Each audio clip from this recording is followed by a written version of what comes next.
Assalomu alaykum xalqim, mana navbatdagi ishimizni ham Samarqand Boyvoq Shohkes qishlog'ida tugatdik. Bizdan juda ko'p so'rashadi, 9,5 metr joy bo'lib qo'yilib, unga nima xursand bo'lardi deb.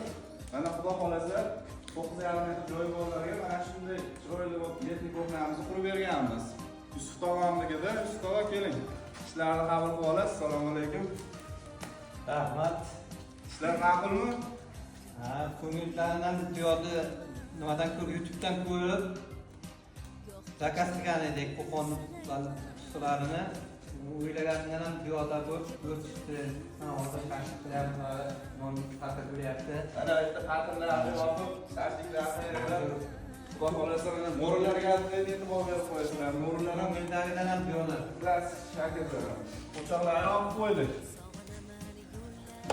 Barchani ham qabul qilib olaverasiz, tog'a. Rahmat. Hammasi foydali o'ylagan. Mana. Yosh bolalarga ehtiyot bo'lasiz. Yonayotganda kelsa tortib ketib qolish. Mangallarimizdan ikki etajli dubli, zamonaviy mangallar. Bu yerda pishiradi. Mana ikkinchi etajga yopib qo'yasizlar. Issiqqina turaveradi bu yerda. Sovib qolmaydi. Bu yerda mana katta qozonimiz ustalik. Bu yerda mana zamonaviy zontli tandirimiz. Uyda ichiga qo'ysa ham bo'laveradi. Ustini faqat men oldindan chiqadi. Umuman bu taraflarga tarqamayman. O'zimiz pishirib ishlatib berdik. Ustini tortishiga baho berib qo'yasizlar.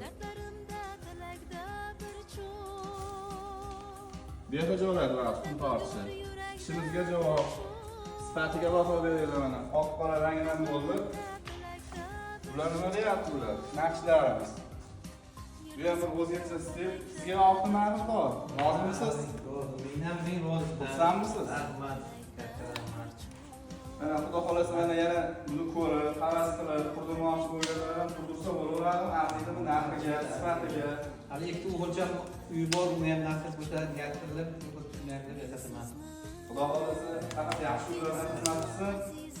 To'y tantanalarda xizmat qilsin. Qizlarni chaqirib, mana bu 95 to'ylarda mana samovarlarimizda. Faqat yaxshi kunlaringizda xizmat qilsin, rozi bo'ling. Sog' bo'ling, salomat bo'ling, guzashda davom etinglar.